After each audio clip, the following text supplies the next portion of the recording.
Сәлеметсіздер ме, әріптестер? Сіздерге ноутбук LM программасын қалай қолдану керек, қалай жұмыс істейміз, соны көрсетіп кетейін.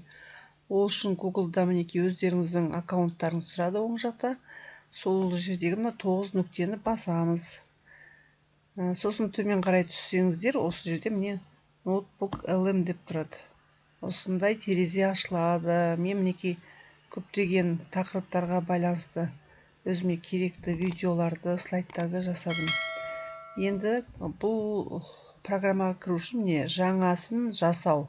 Немесе мына жақта да тұр, жаңа блокты жасау деп басамыз. Мінекей осындай терезе ашылады. Құжаттарыңыздан веб-сайттар. Мына жерде мінекей файлды жүктеп салсаңыздар да болады. Мына жерде YouTube каналдың сілтемесін қойсаңыздар болады, және көшірменің мәтінін драйверден алып керекті өздеріңізге қандай тақырыпқа видео, слайд керек, соны жазасыздар. Мысалға, ертеңгі болатын менде Қазақстан тарихынан Сәтбаев жан жақты ғалым дейді. Осы тақырып бойынша мен видео жасап көрейін. Неге осындай тақырып жазасыздар, сосын жіберу батырмасын басасыздар. Бұл жасанды интеллект, сондықтан керекті интернеттен тақырыптарды алды. Енді мына жерде импорттау дегенді басасыздар. Енді мына оң жақтағын таныстырып өтіп кетейін. Бұл жерде мінекей видео жасау, аудио жасасаңыздар да болады. Ментальдік карта дейді, және флеш карталар жасалады, ақпараттық графиктер жасалады, деректер кестесі, слайд, және мына жерде сұрақ жауап тапсырмасы және тест тапсырмаларын жасап алуға болады. Неге барлығы мына жерде Сәтбаев туралы мәліметтер жинақталды. Енді біз видео жасап көрейік. Видеоны мына жерде басамыз. Енді сіздерге мына жерде стилін, визуалды стилді таңдаңыз дейді. Бір стилді таңдайық.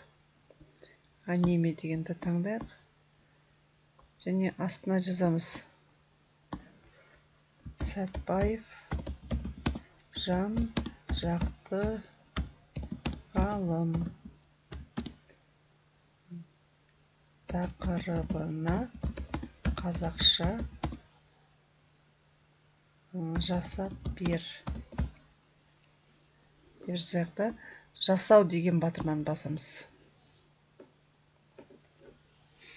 Мінекей бейне шолу жасалып жатыр дейді. Әріптестер, бұны ұзақ уақыт күтесіздер. Ары кетсе бір жарты сағаттай жасайды.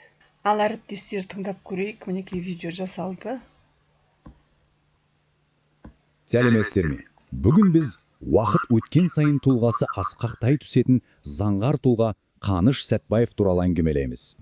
Ол ғалым ғана емес. Енді мына студияға барып, осы видеоны жүктеңіз. Мына жақта міне 3 нүкте тұр, соны бассаңыздар, жүктеу деген батырма тұр.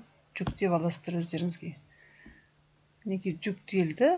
Қазір мен сіздерге сол видеоны жіберемін.